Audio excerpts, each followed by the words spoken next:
Muchas gracias, Albert. Muchas gracias, Ignacio. Pues muchas preguntas.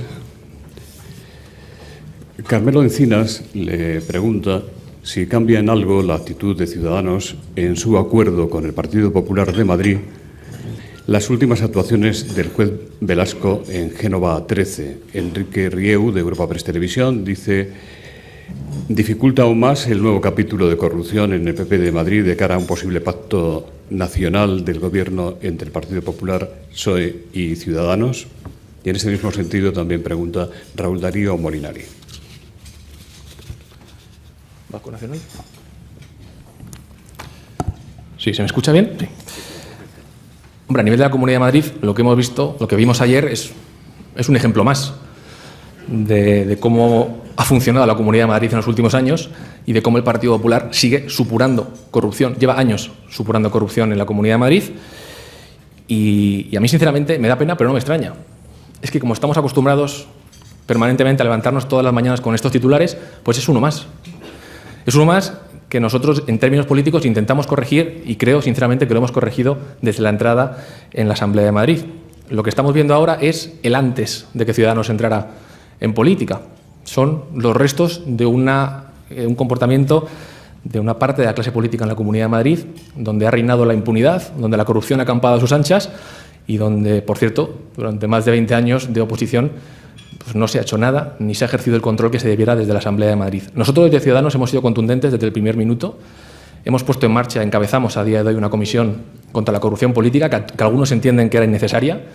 Incluso Podemos no lo veía necesaria del todo, pero que a día de hoy, y más hoy precisamente, demuestra su plena utilidad. Porque hoy comparece Esperanza Aguirre y hoy tendrá que dar explicaciones a los madrileños y a todos los españoles de qué ha pasado en la Comunidad de Madrid en los últimos años y por qué estamos permanentemente viendo cómo entran en sedes judiciales, cómo se detienen alcaldes y cómo la Guardia Civil cada vez se muestra más perpleja ante lo que encuentran. Nosotros encabezamos esa regeneración política y esa lucha contra la corrupción en la Comunidad de Madrid, también imponiendo condiciones, como decía antes, en el acuerdo de investidura, donde no permitiremos ni un solo imputado ocupando un cargo público que esté imputado por corrupción política. Yo creo que esa es nuestra función, la de exigir responsabilidades políticas, la de controlar al Gobierno, y habrá que dejar a los jueces y a los fiscales que actúen desde el punto de vista penal. Yo contesto. Sí, a la parte nacional, lo que afecta. En fin, a mí me gustaría pensar que Ciudadanos ha ganado las elecciones con mayoría absoluta y no tiene que contar ni con el PSOE ni con el PP, lo siento. Me gustaría que fuera así porque sería mucho más fácil impulsar todas las reformas que queremos llevar a cabo. Pero hay una realidad. El Partido Popular ha sacado 7 millones de votos y el Partido Socialista 5,5 millones. Y eso implica que España ha pedido cambio y ha votado a Podemos y a Ciudadanos con millones de votos, pero también nos ha pedido diálogo. Así que los españoles han votado eso. Hay dos opciones: o bloquear las instituciones y que no haya gobernabilidad en ningún ayuntamiento, en ningún parlamento y en ningún gobierno de España, o pensar que es mejor poner condiciones, que se haga limpieza y que se puedan llevar a cabo las reformas necesarias. Yo creo que con 40 escaños es difícil hacer mucho más de lo que estamos haciendo. Estamos marcando una negociación, pidiendo cambios, sentándonos con el PSOE, que estamos negociando para esa investidura como otros partidos, tendiendo la mano a 7 millones de votantes que estoy convencido que tampoco aplauden lo que están viendo hoy en las sedes del Partido Popular, porque no creo que los votantes del PP les encante lo que están viendo estos días. Y yo lo que pretendo es que España tenga un gobierno, una legislatura reformista y se haga una segunda transición. Díganme cómo se hace eso si no tienes mayoría.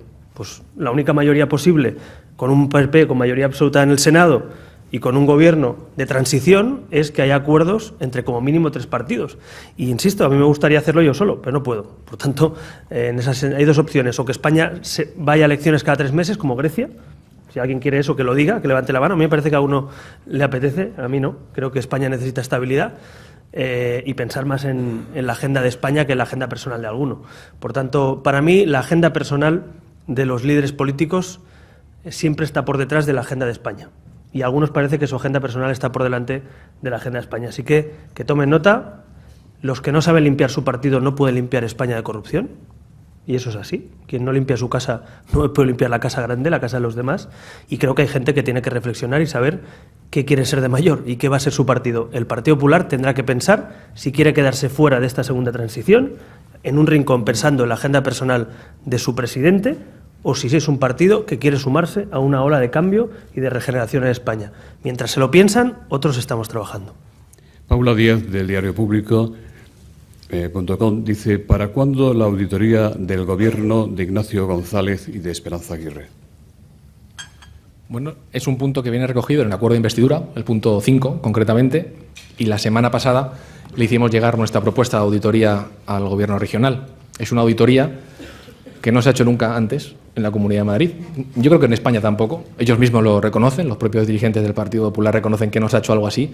Es una auditoría ambiciosa que lo que busca es entender desde un punto de vista de gestión qué ha pasado en la Comunidad de Madrid, cómo se ha gestionado la Comunidad de Madrid. Es una auditoría que se divide en 17 auditorías distintas. 13 de ellas son transversales, es decir, que afectan o pueden afectar a más de una consejería, y 4 de ellas afectan de forma integral a 4 instituciones públicas de la Comunidad de Madrid, donde tenemos fundadas sospechas de que no se ha gestionado como se debía. Me refiero a Telemadrid, al canal de Isabel II, a la Ciudad de la Justicia y a la Agencia Informática de la Energía. Esas son 4 auditorías que hemos solicitado integrales para los últimos 5 años de gobierno del Partido Popular, y el resto, las 13 restantes, son transversales y abordan temas tan necesarios como conocer dónde y cómo se ha invertido dinero en sanidad, cómo se han realizado las compras para la sanidad pública madrileña, cómo y cuándo se ha invertido en educación pública, cuánto cuesta, en definitiva, invertir en educación en la Comunidad de Madrid, que no se sabe, parece mentira. Muchos de ustedes son empresarios y yo creo que no se plantean intentar llevar a cabo alguna inversión o alguna actividad de gestión sin saber lo que cuestan las cosas. Bueno, pues en la Comunidad de Madrid no se sabe. Tampoco se sabe la cantidad de bienes inmuebles que tenemos. No hay un inventario en la Comunidad de Madrid de lo que tenemos. No se sabe quién tiene tarjetas de crédito en la Comunidad de Madrid que puedan usarlas como gastos de representación. No hay un listado de personas que tengan, donde podamos saber qué personas tienen tarjeta de crédito, en qué se gasta ese dinero y cuánto han gastado. También hemos pedido una auditoría en ese sentido.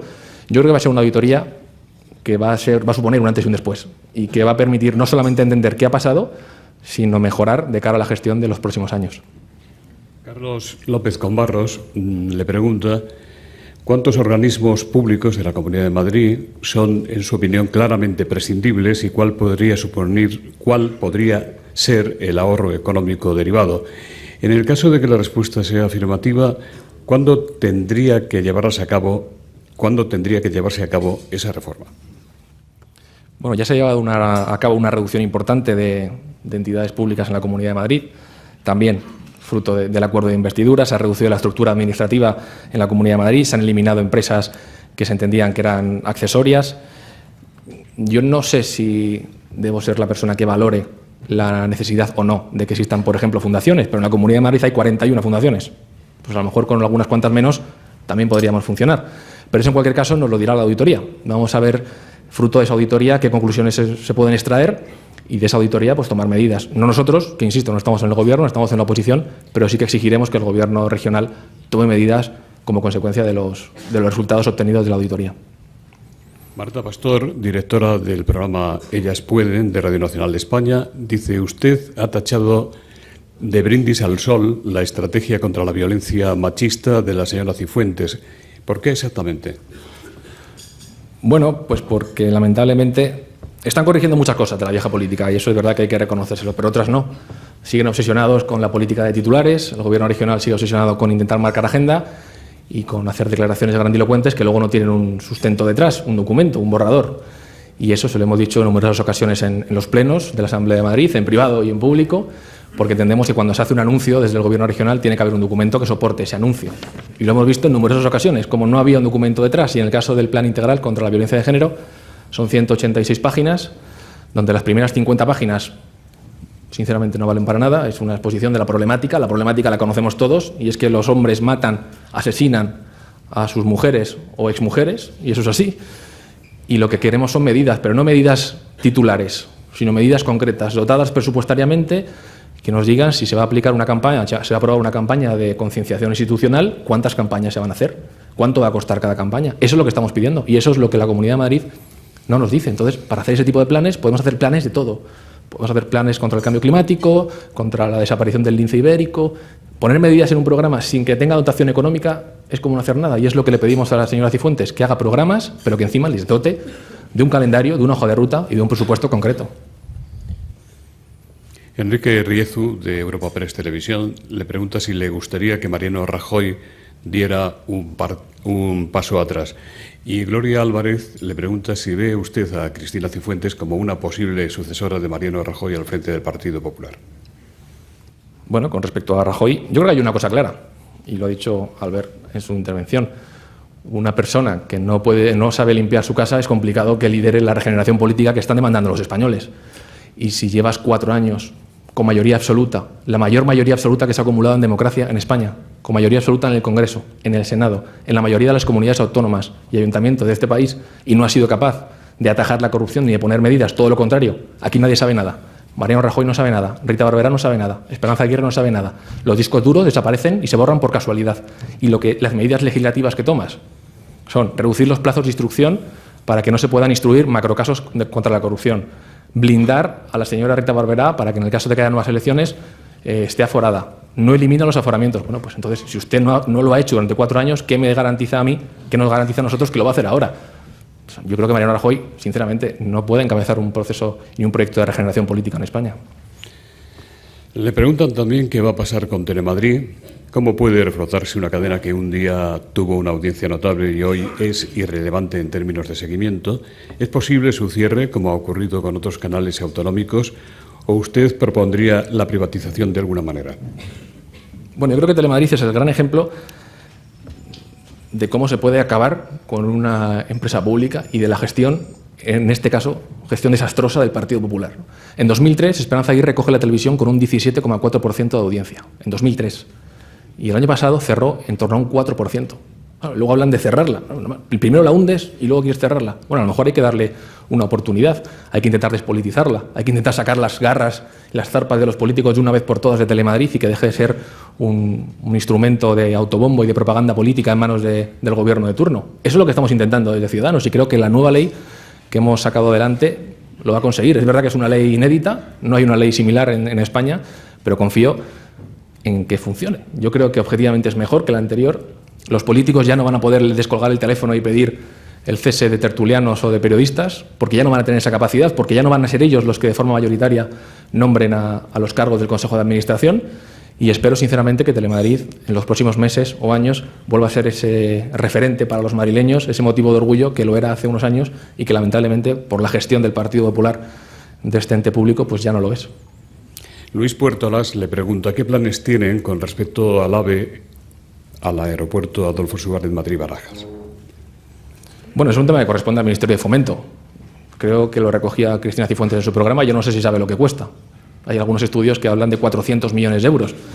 Estamos racaneando en políticas sociales y en ayudas a la dependencia y quiere gastarse 400 millones de euros en un AVE que conecte el aeropuerto cuando tenemos infinidad de medios de transporte para llegar al aeropuerto. Si estuviéramos en un momento de bonanza económica, pues a lo mejor era cuestión de planteárselo, pero lamentablemente a día de hoy el dinero es el que es, los recursos son los que son y creo que hay que empezar a apostar por otro tipo de proyectos que tienen que ver con la innovación, con la economía del conocimiento, con que España vuelva a ser competitiva desde un punto de vista empresarial y eso no pasa desde mi punto de vista por hacer una inversión de esa magnitud. Si me permites, en esto que es algo también a nivel nacional que vamos a reclamar, es un plan de infraestructuras nacional. Basta ya de hacer aeropuertos y AVEs a capricho del político local o autonómico de turno. Oiga, que el AVE pase por delante de mi casa, claro. Entonces ya no es un AVE, es un regional. Vamos a hablar claro. Y la universidad en la puerta de mi casa, claro. Y luego ninguna entre las mejores del mundo. Claro. Tenemos dos opciones, o excelencia y aprovechar los recursos, o hacer rotondas, AVEs, aeropuertos vacíos y pagarlo con los recortes y la subida de impuestos de los ciudadanos. Nosotros no queremos eso. Lo dijimos en campaña, nos dieron. Otros partidos acabaron reconociendo que era verdad, que era insostenible el modelo de infraestructuras de España. Y nosotros, en el caso del aeropuerto de Madrid, lo que planteamos a nivel nacional, en otros aeropuertos y también en este, es la conectividad. No que el AVE tenga que dejarte en la puerta, que se conecte, señores. En Heathrow no es que llegue la alta velocidad hasta el centro de la ciudad, por favor. Lo que hay es una lanzadera que sale cada ciertos minutos y te pone en 20 minutos en el centro de la ciudad o en 30. Pues hagamos algo parecido, por favor. Pero no nos gastemos 400 millones de euros en construir líneas de alta velocidad hasta el aeropuerto. Por tanto, tenemos aeropuertos de sobras. Por el ratio por cápita, que yo creo que es más alto de Europa, de aeropuertos, sobre todo sin aviones. Es verdad, ya los hemos pagado. Tenemos más AVE, campeones del mundo de AVE, pero campeones del mundo de paro también, ¿no? Vamos a ver, campeones del mundo de paro y de AVE. Fíjate qué cosa más paradójica.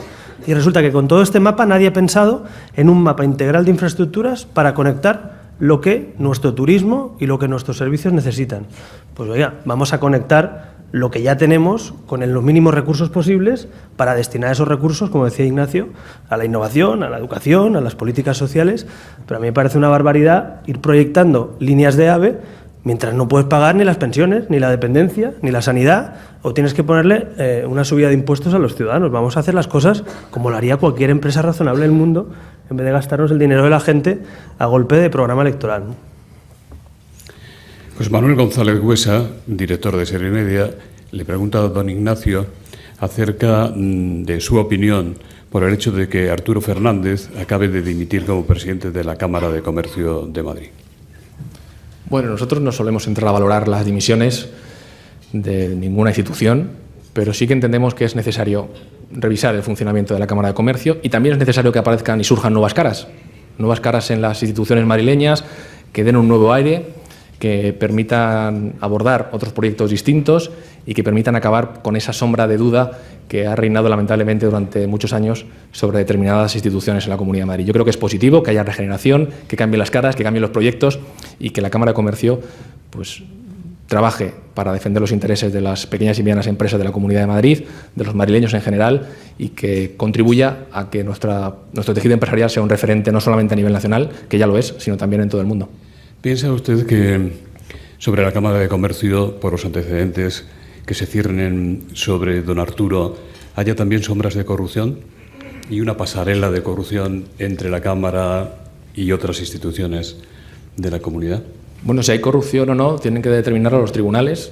A nosotros nos pagan por hacer política, no por hacer juicios. No somos jueces, somos políticos. Lo que sí que exigimos es limpieza y somos contundentes cuando vemos cualquier atisbo de corrupción. Y eso es lo que estamos haciendo. Lo hacemos en la Asamblea de Madrid todos los días, lo hacemos en otros parlamentos autonómicos y, desde luego, lo vamos a hacer a nivel nacional cuando nos pongamos en marcha, ¿no? Nuestro compromiso es, yo creo que manifiesto, lo hemos reflejado siempre en los pactos anticorrupción firmados en los acuerdos de investidura y lo vamos a seguir haciendo. Nos toca exigir responsabilidades políticas, ejercer en aquellos parlamentos donde estamos en la oposición de control al Gobierno y si hay corrupción o no, si hay delito o no en determinadas prácticas, le corresponde a los tribunales decidirlo. ¿Qué medidas tiene Ciudadanos para incrementar el turismo en la Comunidad de Madrid y para la proyección internacional de la marca Madrid? Bueno, el turismo ha sido ese gran olvidado de la administración pública que ha crecido no gracias al Gobierno regional, sino a pesar del Gobierno regional.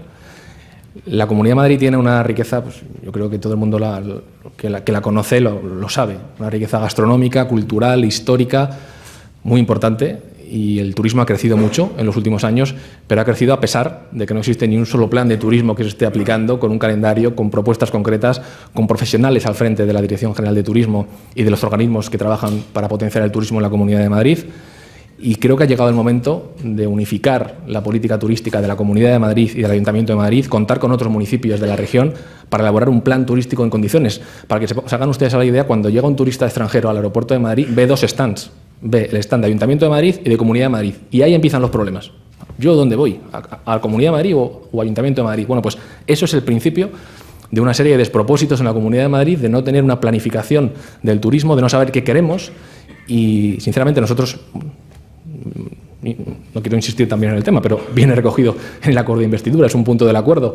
Necesitamos un plan integral para el turismo. Necesitamos saber qué queremos aportar desde el punto de vista turístico. Necesitamos saber si queremos un turismo de compras, si queremos un turismo de negocios, de congresos, si queremos un turismo más gastronómico, de rutas, y eso no existe. Entonces, nuestro compromiso, desde luego, es evidente. Tenemos diputados en la Asamblea de Madrid que están trabajando, bueno, pues, día y noche en aportar ideas para tener ese plan y, en cualquier caso, pues el Gobierno regional puede contar con nosotros para aportar nuestras ideas, que creo que pueden ser buenas y que pueden permitir que el turismo de la Comunidad de Madrid, aparte de seguir creciendo de manera orgánica, sea un crecimiento sostenible y profesional.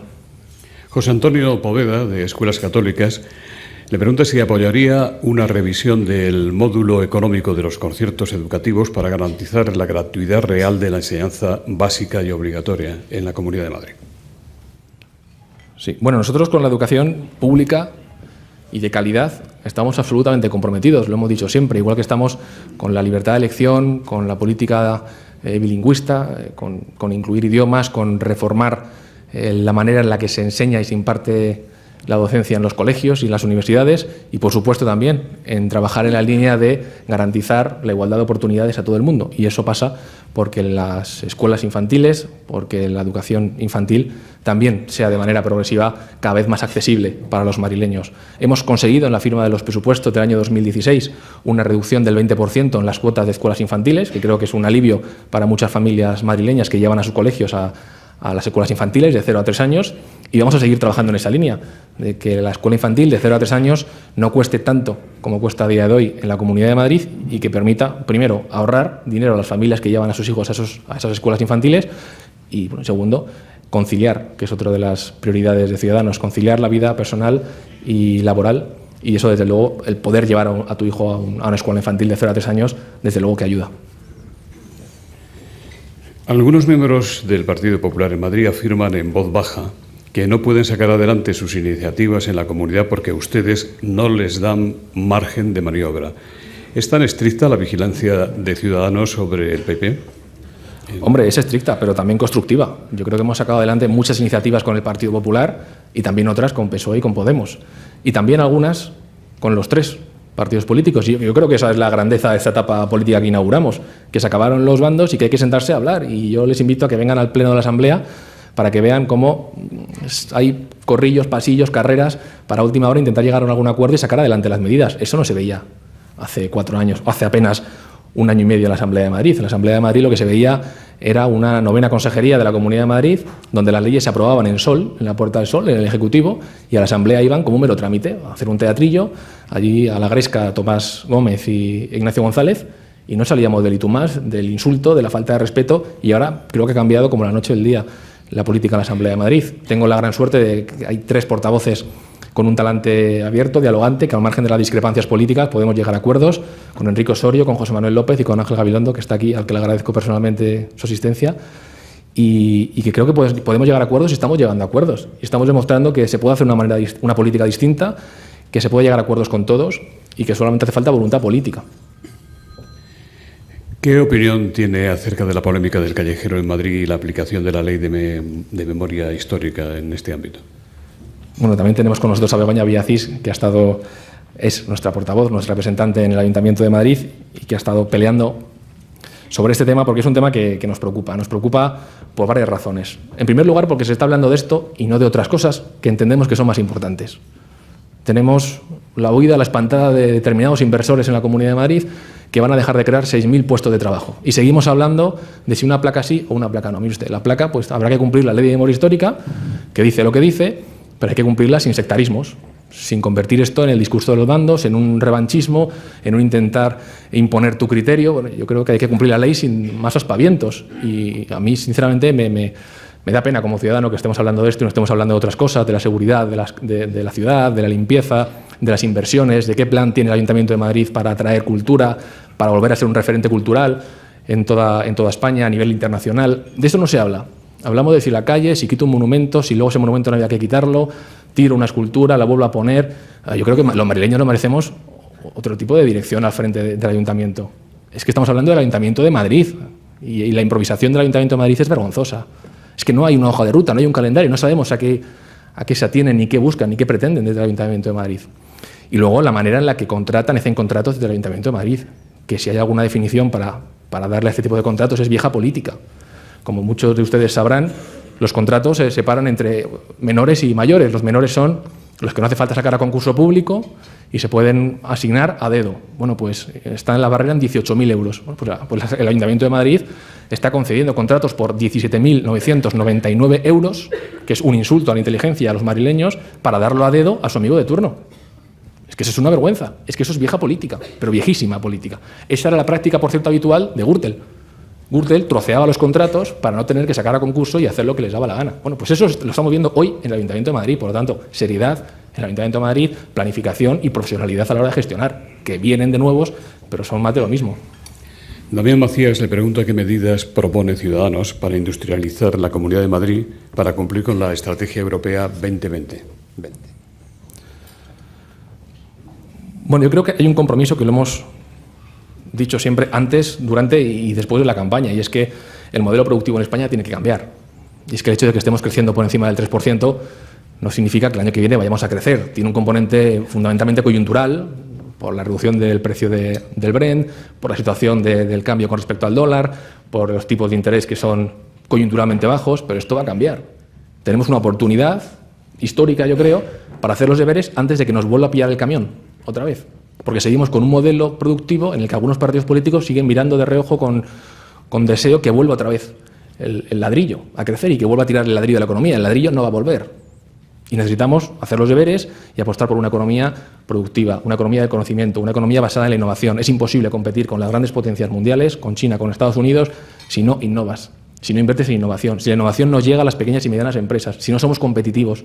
Somos competitivos en algunas industrias, especialmente en la industria del automóvil, somos muy competitivos, pero las pequeñas y medianas empresas no son competitivas porque no tenemos capacidad para internacionalizarlas, porque no tenemos capacidad de acceso a financiación y porque la innovación no llega. Entonces, yo creo que el primer compromiso para trabajar en una más y mejor industrialización es apostar por la innovación. Ese es nuestro eje económico, innovar, innovar, innovar, como única garantía de poder seguir siendo solventes, de poder generar valor añadido en nuestros sectores y de poder, como consecuencia de ello, pagar salarios dignos a los trabajadores. Don Ignacio, ¿me va a permitir, por favor, espero contar con su permiso, hacer algunas preguntas a Albert Rivera, ya que no tenemos siempre la oportunidad de tenerle? Fíjese lo que le piden que diga, señor Rivera. ¿Qué diferencias ha encontrado en sus encuentros con Pedro Sánchez y Mariano Rajoy por separado? ¿Formarían ustedes parte de un gobierno con el PSOE sin la entrada en el mismo de Podemos y con el Partido Popular? Parece que resulta imposible la pretensión de Ciudadanos de incluir al PP en cualquier fórmula de gobierno con el PSOE. ¿Es así? En caso necesario, daría usted, repito, pero es para tener un panorama general, ¿daría usted un paso adelante para presidir un gobierno con el Partido Popular y el PSOE sin la inclusión en el mismo de Pedro Sánchez y Mariano Rajoy? Está bien, la política ficción es una cuestión bastante habitual estos días y es normal también. Hay tanta incertidumbre por un lado y tanto sectarismo y tanto falta de sentido de Estado por otro que la gente tiene que inventar fórmulas, ¿no? Así que bienvenida a la inventiva, pero la realidad es más cruda que esa. La realidad es que tenemos dos agendas personales por delante de la agenda de España. Tenemos la agenda de Pedro Sánchez, legítima, que está intentando sumar escaños para ser presidente, y la agenda de Rajoy, que pone como única condición que él es el presidente y todo lo demás vale. Y hay un problema, que es que ambas cosas son incompatibles si no hay generosidad y si esos dos partidos no entienden el resultado de las urnas, que creo que es lo que está pasando. Y para ser justos diría que ni siquiera esos partidos, la cúpula o el entorno de esos dos dirigentes. Por tanto, yo a Pedro Sánchez y a Rajoy les pido y les sigo pidiendo cuando les veo y cuando no les veo también en público, sentido de Estado. Y España tiene que tener gobierno y tiene que tener un gobierno comprometido con la Constitución española y, si es una reforma, por supuesto dentro de la Constitución, con la sociedad de bienestar y la lucha contra la desigualdad, con la economía de mercado y la prosperidad económica de nuestro país para tener salarios dignos y empresas competitivas, y con la construcción europea sí o sí. Ese es el marco en el que yo creo que nos podemos entender. A partir de ahí, si la única condición es la silla y el presidente soy yo, aquí no va a haber gobierno. Se lo digo así de claro. O sea, o alguien entiende que esto no depende solo de su silla y de su tesoro y depende de España, o España no tendrá gobierno. O sí, o tendrá un gobierno que durará un cuarto de hora. Porque evidentemente un gobierno que sume aritméticamente pero que no tenga gobernabilidad no es un gobierno, es un desgobierno. Por tanto, ¿qué está intentando Ciudadanos? Poner en común lo que une al 70% de españoles. 17 millones de españoles han votado al PSOE, al PP o a Ciudadanos. Y eso es lo que estamos intentando. ¿Eso implicaría un gobierno tripartito? No, eso implicaría un gobierno. Hay muchas fórmulas para gobernar. Lo que implica es que haya un gobierno y que haya 254 escaños para construir una segunda transición. Y a mí, quien sea el ministro de Educación, me importa menos que haya un pacto nacional por la educación. Y a mí, quien sea el vicepresidente primero y segundo, me importa menos que España pueda tener salarios dignos o pueda luchar contra la corrupción. Y otros están más pensando en quién es el vicepresidente, otros ya se lo han repartido incluso, se han investido vicepresidentes, como el señor Pablo Iglesias. Insisto, ¿podemos poner la agenda de España por delante de nuestros intereses personales legítimos? ¿Podemos o no podemos? Si no podemos hacerlo, oiga, digámoselo a los españoles, que estamos pensando en nuestras agendas más que en la agenda de los problemas de España. Entonces, yo en ese sentido quiero que se construya un gobierno de transición. Quiero un gobierno donde no importe el nombre ni el apellido del ministro, ni siquiera del presidente, sino que importe las reformas que España va a realizar. La transición española no se hubiera hecho con este tipo de actitudes. No se hubiera hecho, porque hubo generosidad, hubo sentido de Estado y hubo un proyecto común ilusionante. Y o nos vamos a eso, o España entrará en una dinámica de elecciones cada 3 meses para que nada cambie, porque luego vemos todas las encuestas que se publican y resulta que no cambia nada. Con la mano en el corazón, como usted suele poner. ¿Usted se descarta como presidente del Gobierno en alguna de las hipótesis planteadas en las preguntas anteriores? Diga la verdad. ¿Se ve? ¿No se ve? Es un juramento. ¿Le gustaría? No, mire, yo se lo usted expliqué el otro algún día. Entrevistó hace poco un periodista, que creo que está por aquí del Mundo, me preguntaba, ¿puede usted negar que será algún día presidente del Gobierno? Digo, mire, yo no puedo descartar que voy a ir a la Luna, pero en principio no tengo previsto ir a la Luna, ¿eh? A ver si me entiende. Es decir, es algo absolutamente poco lógico, improbable, no tiene sentido. Es decir, estamos hablando de partidos, uno que ha ganado las elecciones, otro que ha quedado segundo, que por tal de no ceder ante el otro, por tal de seguir en la trinchera ideológica, por tal de ver al otro como enemigo y no como aliado, son capaces de que este país no tenga gobierno, son capaces de llevarnos unas elecciones cada 3 meses, son capaces de poner su agenda personal por delante de los intereses de España, incluso de sus partidos. Y yo, por favor, llamo al sentido de Estado. Y queda mucho tiempo, por cierto. Quedan unas cuantas semanas, Pachi López, el presidente del Congreso, tiene que decirnos cuánto, y luego quedan 2 meses obligatorios por la Constitución. Por tanto, esto, a quien le parezca largo lo que hemos vivido, pues faltan 3 meses. Digo para que se sitúen. Y en 3 meses tenemos que encontrar una solución para que España tenga un gobierno de transición, unas reformas democráticas, políticas y sociales que nos vuelvan a poner donde nos merecemos los españoles. Y yo estoy dispuesto a que Ciudadanos construya eso. Lo que no estoy dispuesto es a poner la agenda personal de nadie, ni siquiera la mía, por delante de los intereses de España. Entonces, en ese sentido, lo que estoy planteando sé que implica una innovación tremenda en 35 años, que es poner a tu país por delante de tu partido y de tu silla. Pero es que, señores, ¿hay alguna otra manera de construir con el mapa que han querido los españoles? Y no se han equivocado votando. Se equivocan los que no saben ponerse de acuerdo. Los españoles no se han equivocado votando. Se equivocan los que no quieren leer el resultado. Así que esto no es apto para todos aquellos que no tengan sentido de Estado. Así que yo les invito, y lo he hecho, estuve ayer con el señor Rajoy, la semana pasada con Sánchez, tenemos mesas abiertas de negociación con el Partido Socialista hablando de reformas, no de sillas, y con el Partido Popular, ayer mismo le decía a Rajoy que si hay puntos en común en ese documento de PP, de Ciudadanos, pues también que lo analicemos, ¿no? Entonces, no va a ser fácil esto, pero es que no nos queda otra. Así que yo invito a estos partidos, especialmente a sus dirigentes, que dejen de poner líneas rojas y empiecen a poner soluciones, porque con líneas rojas el sudoku no cuadra. Así que hay que empezar a poner soluciones y a ser un poquito más generosos y pensar un poco más en España. Señor Rivera, ¿qué tendría que hacer Podemos para contar con su apoyo en un gobierno? La inclusión de una cláusula antirreferéndum en Cataluña es una exigencia innegociable para que Ciudadanos apoye cualquier fórmula de gobierno. Bueno, sí, nosotros vamos a incluir, como no puede ser de otra manera, no creo que nadie espere otra cosa, vamos a incluir en cualquier acuerdo una cláusula que diga que España va a seguir siendo España. Así de simple. Y que España, los españoles, somos iguales ante la ley. Mire, le voy a poner un ejemplo. Vamos a incluir lo mismo que el Partido Socialista puso en el documento de su reforma federal. Que no existe la autodeterminación, para ponerlo fácil, para llegar a acuerdos. Que no existe. Voy a copiar el texto que el Partido Socialista incluyó en su declaración de Granada. Lo copiamos, lo ponemos y lo firmamos. Seguro que el PP se suma. Así de fácil. Y yo no sé si la señora Colau o el señor Pablo Iglesias, o las Mareas, o Compromís, o todos los que están ahí dentro de su grupo, pues si es verdad que piensan tanto en España, que piensen si quieren que seamos iguales. Ese es un compromiso que los 3 partidos constitucionalistas defendemos. Así que yo estoy convencido, me sirve la cláusula que el Partido Socialista dictó y aprobó en el documento de Granada, donde se decía que los españoles somos iguales, que la soberanía no se trocea y que no hay autodeterminación porque España es un país democrático. Ese documento me sirve para cualquier acuerdo y así lo haremos para facilitar también cualquier tipo de acuerdo. A partir de ahí, ¿qué me gustaría de Podemos? Pues que aceptara que Europa tiene que dar pasos adelante y no atrás, o sea, que no estén votando en Europa pues con todos los extremismos para la salida de los países del euro. Yo quiero construir Europa, no deconstruirla. A mí me gustaría que Podemos defendiera la igualdad y no la desigualdad o la ruptura de España. A mí me gustaría que Podemos defendiera acabar con el capitalismo a amiguetes para tener una economía de mercado y no una economía pues con monopolios y con cláusulas antiguas. En fin, vaya, que dejara de tener el ideario que tienen. Pero como no pretendo cambiarle el ideario a Podemos, yo lo digo aquí claro, con el PSOE, nosotros, igual que con el PP, nos podemos entender. Con partidos que no defienden el marco constitucional, los tratados de la Unión Europea, las políticas comunes en Europa, la economía de mercado, la sociedad de bienestar, no pasa nada. No es que sea anti-Podemos, es que simplemente tenemos principios de modelo de sociedad, de modelo territorial y modelo europeo distintos. A partir de ahí, ¿podremos votar leyes con Podemos? Claro.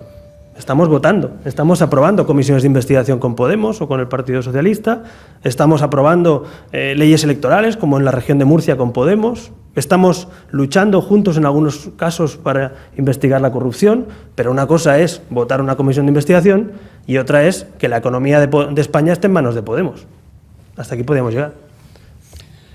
Desde Sevilla dicen Albert Rivera, le preguntan a usted qué espera de la reunión esta tarde entre Mariano Rajoy y Pedro Sánchez.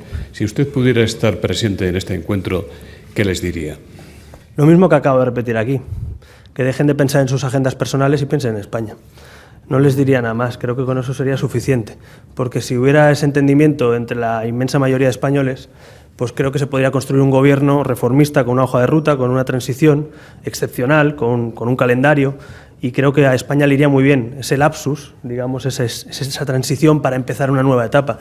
España nos ha dicho que quiere cambios, pero nos ha obligado al diálogo. Por tanto, ni los partidos viejos han crecido, sino que han perdido votos, ni los nuevos hemos ganado. Por tanto, si los nuevos no hemos ganado las elecciones y los viejos partidos han perdido un tercio de los votos, esto es una lección para todos, ¿no? Y aquí veo que todos son líneas rojas. Oiga, líneas rojas las que nos han puesto los españoles en el mapa. Nos han obligado a sentarnos en una mesa. Así que yo les invitaría a que tengan ese sentido de Estado y a que pongan las bases para poder construir mayorías que garanticen las reformas de España y la estabilidad, por supuesto, dentro de Europa. Así que, en fin, yo no le voy a hacer los deberes a los demás partidos, ni lo pretendo, ni es mi trabajo, pero sí que puedo poner las bases con mis compañeros para que desde el centro político podamos dialogar con la derecha y con la izquierda y para que España tenga, pues eso, un gobierno que funcione y que los españoles, lo que me dicen en la calle, no sé ustedes, todo el mundo me pregunta por la calle, oiga, ¿cuándo tenemos gobierno? Oiga, pónganse ustedes ya de acuerdo, oiga, pero ¿cuánto va a durar esto? O sea, la gente está realmente muy cansada. Así que los que dicen que esto se soluciona votando y la prima cada de 3 riesgo meses... subiendo.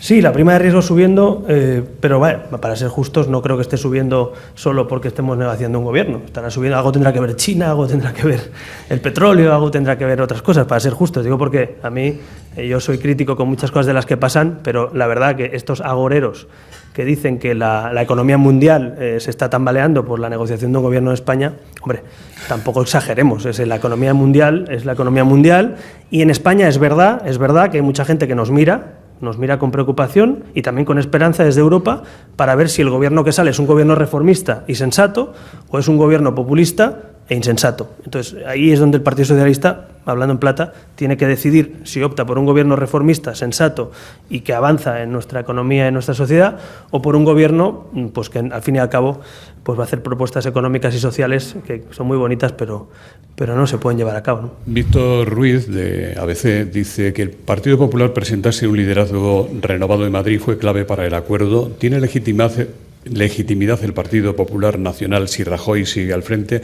La pregunta es para don Ignacio y para usted. Bueno, pues creo que ya hemos contestado más o menos, pero lo vuelvo a repetir. No creo que alguien pueda liderar la lucha contra la corrupción si no ha luchado contra la corrupción en su casa presidiendo ese partido. Así que, ya lo he dicho antes, lo vuelvo a repetir. Y a partir de ahí, también lo digo, si el Partido Popular decide quién es su candidato, qué propuestas lleva y cómo gestiona esto, es su decisión.